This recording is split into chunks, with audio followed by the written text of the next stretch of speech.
নমস্কার বন্ধুরা, আপনারা দেখছেন মৌয়ের সাথে রান্নাবান্না। আজকে বানাবো পাকা আম দিয়ে একটি দারুণ স্বাদের সহজ পদ্ধতিতে মিষ্টির রেসিপি, যা আপনারা ঘরেই সহজ কিছু উপকরণ দিয়েই বানাতে পারবেন আর নিত্য পূজায় মিষ্টির ভোগ হিসাবেও দিতে পারবেন। নমস্কার, আমি মৌ। আপনারা দেখছেন মৌয়ের সাথে রান্নাবান্না। ভালো লাগলে লাইক দিয়ে শেয়ার করে দেবেন। প্রতিদিন আরও নতুন নতুন রেসিপি পাওয়ার জন্য আমার চ্যানেলটি সাবস্ক্রাইব করে রাখুন। প্রথমে দুধ থেকে ছানা তৈরি করে নেব। 1 লিটার গরুর দুধ গরম করে নেব। দুধ ভালোভাবে গরম হয়ে গেলে আধা কাপ ভিনিগারের সাথে আধা কাপ জল মিশিয়ে নিয়ে এইভাবে দুধের মধ্যে অল্প অল্প করে মেশাতে হবে। এখানে আমি ভিনিগার দিয়ে ছানা তৈরি করছি। আপনারা পাতিলেবুর রস দিয়েও ছানা তৈরি করে নিতে পারেন। ছানা তৈরি হয়ে গেছে। এবার ভালো করে ছেঁকে নিলাম। এই ছানা ভালো করে ধুয়ে নিতে হবে। এই ভাজা সন্দেশ বানাতে একদম শুকনো ড্রাই ছানার প্রয়োজন। তাই এই ছানা বেশ 2 ঘন্টা মতন জল ঝরতে দিতে হবে।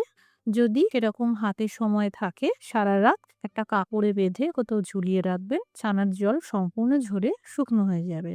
এবার হাত দিয়ে এইভাবে ছানাটাকে ঝুড়ো ঝুড়ো করে দিলাম। এবার এদিকে প্রায় 1 কাপ মতন চিনি নিয়েছি।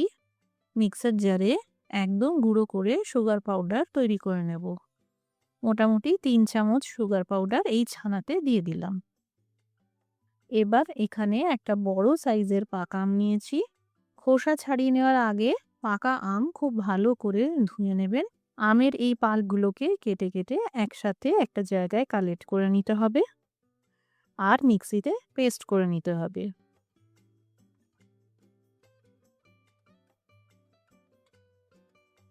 আমের পাল্প মিক্সিতে পেস্ট করে নেওয়ার পর এই আমের পেস্ট 2 থেকে 3 চামচ মতন ছানার মিশ্রণে দিয়ে দিলাম।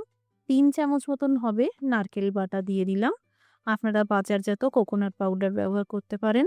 10 টাকা দামের একটা গুঁড়ো দুধের প্যাকেট নিয়েছি, দিয়ে দিলাম। এতে পরিমাণে 40 গ্রাম মতন গুঁড়ো দুধ থাকে।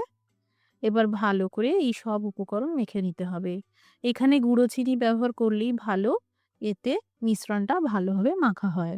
এখানে বলে রাখি, যদি এই মাখা মিশ্রণ অনেক বেশি নরম মনে হয়, অল্প করে ময়দা মিশিয়ে দেবেন। মিশ্রণটা মাখার সময় সুজিটা দিতে ভুলে গিয়েছিলাম, তাই এখন দিয়ে দিলাম। 3 চামচ মতন সুজি দিয়ে দিলাম।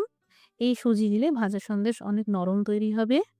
এবার ভালো করে আবারও মেখে নিলাম। একটি থালায় সামান্য করে ঘি ব্রাশ করে দিলাম আর এই মিশ্রণটা থালায় ঢেলে দিলাম।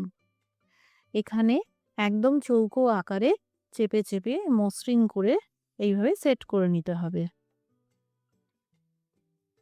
এবার চৌকো শেপ করে কেটে নিতে হবে। কেটে নেওয়ার আগে ছুরিতে সামান্য করে ঘি লাগিয়ে নেবেন, তাহলে কেটে নিতে সুবিধা হবে।